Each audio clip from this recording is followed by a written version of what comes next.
Okay, this is part 2 of my reflection on my last night's event, women's networking meeting. And it just deserved its own space, plus uploading long videos takes forever at my place.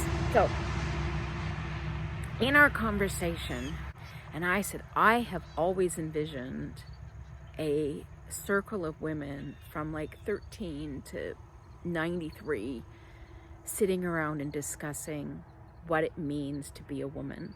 Because imagine what a 13-year-old feels it means to be a woman, and then the older women can correct where she's off on some things or help her navigate towards a vision that is more true to who she is, or if she's like, ooh, helping her envision how that vision will unfold and how to fulfill herself and be that contribution that she is meant to be. And that is powerful. So this morning I was thinking about that as I'm thinking about a simpler life and my particular journey. And so when I was 20s, like all in that era, you weren't a strong woman unless you were working, unless you were doing a business, not doing a business at that time, that became more, but working and being a strong business person. And then it became, you weren't a strong woman unless you were being an entrepreneur and you had your own network marketing business going, or personal business, etc. When I was younger, being a stay-at-home mom was not empowered, was not like something to be proud of and to embrace. It was, oh, I'm just a mom.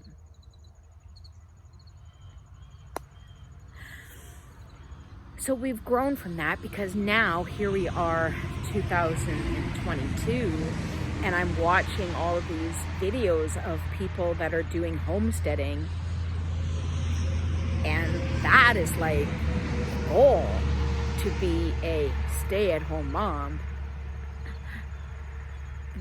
working a homestead to provide for the family, to take care of nature and the animals and garden and whatever, and like really connected to the earth and family and community and purpose in that way. And like, I thought, wow, from where I started as a young woman, of like, it's not a cool thing to say I'm an at-home mom. You can be an at-home mom while you do business, but just a mom. And now we're coming to that is like, for a lot of people, not everyone, but for a lot of people, that's like the brass ring. I'd love it if. So that's very interesting. So then I'm reflecting, for me, my personal journey, being an introvert, being a seeker, psycho-spirituality, the empowerment and empathy, the people watching and all of that. And I know, like I always said, when I'm doing entrepreneurial businesses, I am not a business person.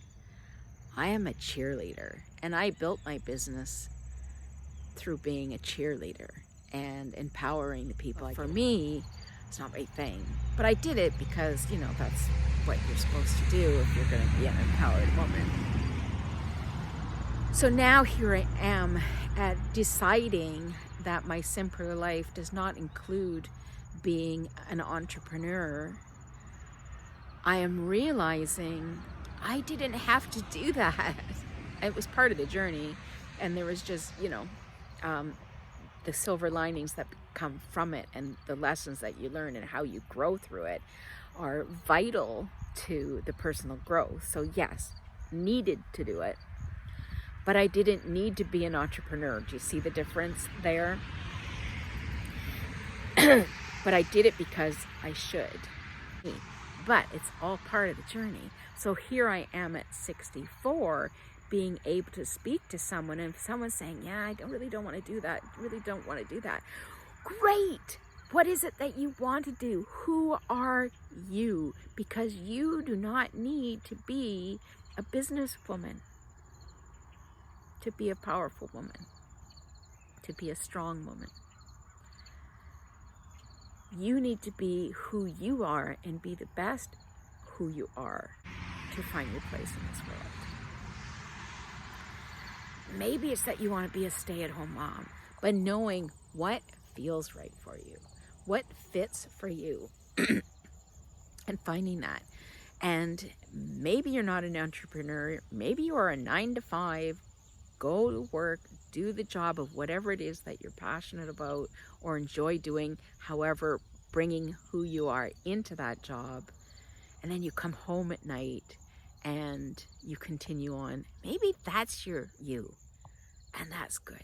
Maybe you are an entrepreneur. Maybe you are a business person in starting your own business or being a network marketer and taking the product and whatever it is that's been set up and saying, I so believe in this and I need to share this with the world. Maybe that's who you are. Wonderful. And maybe you're a combination. I don't know. But a simpler life is really clarifying who you are as a person. And then using that, not as a barrier, but as a gift and expanding on that. So me standing at the railing for a network meeting and being by myself, that's not looking very me-ish.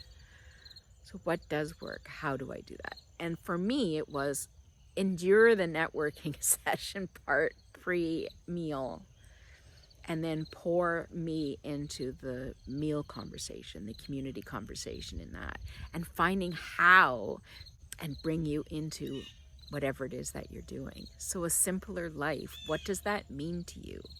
What feels right for you? What is it that you want to do? What is it that you don't want to do? What is it that doesn't feel right? And can you find a way to make that feel right? Or do you need to shift that situation somehow? So for this lady that I talked to, and I said, you know, maybe your job is your side hustle to pay the bills, because that was one of the things that she wanted to do while you build your vision and your dream and your passion. And yeah, I says, it's just a mindset, a simpler life, a simpler perspective. I'm doing this job. It's a great job. She said, I love the job, but it's not the passion. It's okay. It's the side hustle. And then you can do the passion. So finding what works, and all the shoulds that are out there, all the what everyone else is doing, look around. Who is it that you gravitate to? Your social media network is amazing. So who are you following? What tags are you following? That's going to give you huge insight in who you are and how you envision your life. Even though you've never envisioned it and you haven't thought about it, those are painting a picture for you of what your simpler life is. Okay, take care. Have a great day. Stay well. Live a simple life. Have a good one.